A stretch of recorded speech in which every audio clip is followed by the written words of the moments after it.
आप सभी को कथा चैनल की ओर से राम राम। वैदिक पुराणिक कथा सुनने के लिए कथा चैनल को सब्सक्राइब करें। बेल आइकॉन को दबाकर सुनिश्चित करें ताकि कथा सबसे पहले आपके पास पहुंचे। अग्निकुंड से हुआ था द्रौपदी का जन्म। शिवजी के वरदान से मिले थे 5 पति। महाभारत ग्रंथ के अनुसार एक बार राजा द्रुपद ने कौरवों और पांडवों के गुरु द्रोणाचार्य का अपमान कर दिया था। गुरु द्रोणाचार्य इस अपमान को भूल नहीं पाए। इसलिए जब पांडवों और कौरवों ने शिक्षा समाप्ति के पश्चात गुरु द्रोणाचार्य से गुरु दक्षिणा मांगने को कहा तो उन्होंने उनसे गुरु दक्षिणा में राजा द्रुपद को बंदी बनाकर अपने समक्ष प्रस्तुत करने को कहा।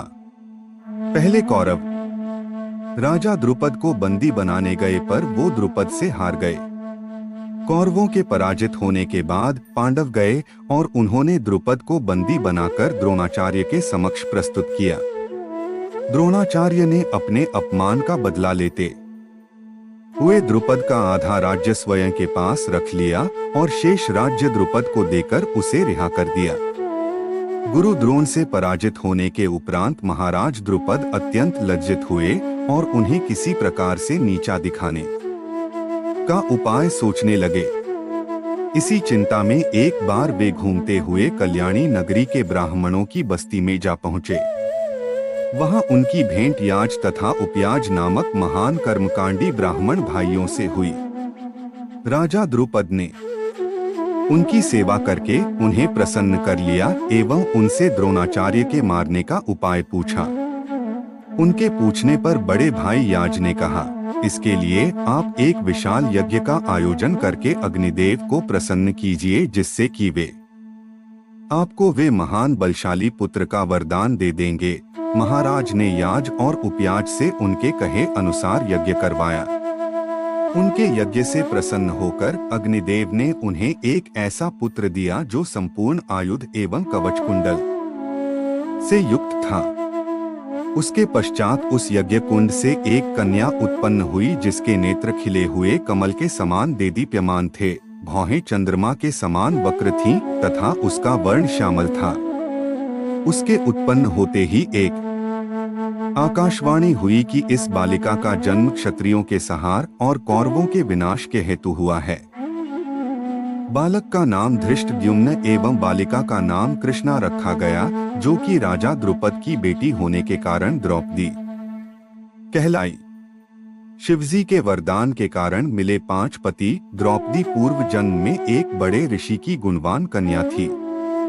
वह रूपवती, गुणवती और सदाचारिणी थी, लेकिन पूर्व जन्मों के कर्मों के कारण किसी ने उसे पत्नी रूप में स्वीकार नहीं किया। इससे दुखी होकर वह तपस्या करने लगी। उसकी उग्र तपस्या के कारण भगवान शिव प्रसन्न हुए और उन्होंने द्रौपदी से कहा, तू मनचाहा वरदान मांग ले। इस पर द्रौपदी इतनी प्रसन्न हो गई कि उसने बार बार कहा, मैं सर्वगुण युक्त पति चाहती हूँ। भगवान शंकर ने कहा, तूने मनचाहा पति पाने के लिए मुझसे 5 बार प्रार्थना की है, इसलिए तुझे दूसरे जन्म में एक नहीं 5 पति मिलेंगे। तब द्रौपदी ने कहा, मैं तो आपकी कृपा से एक ही पति चाहती हूँ। इस पर शिवजी ने कहा, मेरा वरदान व्यर्थ नहीं जा सकता है, इसलिए तुझे 5 पति ही प्राप्त होंगे। द्रौपदी से पांचाली बनने की कहानी। महाभारत की अन्य पौराणिक कहानियां। कुंती तथा पांडवों ने द्रौपदी के स्वयंवर के विषय में सुना तो वे लोग भी सम्मिलित होने के लिए धौम्य को अपना पुरोहित बनाकर पांचाल देश पहुँचे। कौरवों से छुपने के लिए उन्होंने ब्राह्मण वेश धारण कर रखा था तथा एक कुम्हार की कुटिया में रहने लगे। राजा द्रुपद द्रौपदी का विवाह अर्जुन के साथ करना चाहते थे। लाक्षागृह की घटना सुनने के बाद भी उन्हें यह विश्वास नहीं होता था कि पांडवों का निधन हो गया है। द्रौपदी के स्वयंवर के लिए उन्होंने यह शर्त रखी कि निरंतर घूमते हुए यंत्र के छिद्र में से जो भी वीर निश्चित धनुष की प्रत्यंचा पर चढ़ा कर दिए गए 5 बाणों से छिद्र के ऊपर लगे लक्ष्य को भेद देगा, उसी के साथ द्रौपदी का विवाह कर दिया जाएगा। ब्राह्मण वेश में पांडव भी स्वयंवर स्थल पर पहुंचे।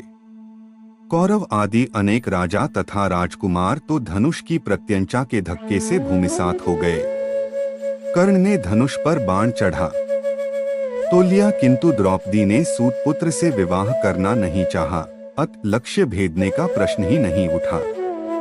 अर्जुन ने छद्मवेश में पहुंचकर लक्ष्य भेद दिया तथा द्रौपदी को प्राप्त कर लिया।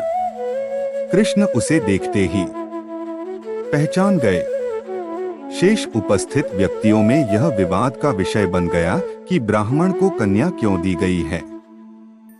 अर्जुन तथा भीम के रणकौशल तथा कृष्ण की नीति से शांति स्थापित हुई तथा अर्जुन और भीम द्रौपदी को लेकर डेरे पर पहुंचे। उनके यह कहने पर कि वे लोग भिक्षा लाए हैं, उन्हें बिना देखे ही कुंती ने कुटिया के अंदर से कहा कि सभी मिलकर उसे ग्रहण करो। पुत्रवधू को देखकर अपने वचनों को सत्य रखने के लिए कुंती ने पांचों पांडवों को द्रौपदी से विवाह करने के लिए कहा। द्रौपदी का भाई धृष्टद्युम्न उन लोगों के पीछे पीछे छुपकर आया था।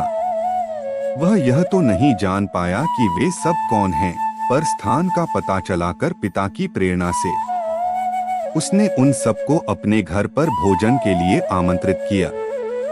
द्रुपद को यह जानकर कि वे पांडव हैं, बहुत प्रसन्नता हुई, किंतु यह सुनकर विचित्र लगा कि वे पांचों द्रौपदी से विवाह करने जा रहे हैं। तभी व्यास मुनि ने अचानक प्रकट होकर एकांत में द्रुपद को उन छहों के पूर्वजन्म की कथा सुनाई कि एक बार रुद्र ने 5 इंद्रों को उनके दुर्भिमान स्वरूप यह शाप दिया था कि वे मानव रूप धारण करेंगे। उनके पिता क्रमश धर्म, वायु, इंद्र तथा अश्विनी कुमार द्वय होंगे। भूलोक पर उनका विवाह स्वर्गलोक की लक्ष्मी के मानवी रूप से होगा। वह मानवी द्रौपदी है तथा वे पांचों इंद्र पांडव हैं। व्यास मुनि के व्यवस्था देने पर द्रौपदी का विवाह क्रमश पांचों पांडवों से कर दिया गया। इस तरह से पांचों पांडवों से विवाह करके द्रौपदी पांचाली कहलाई।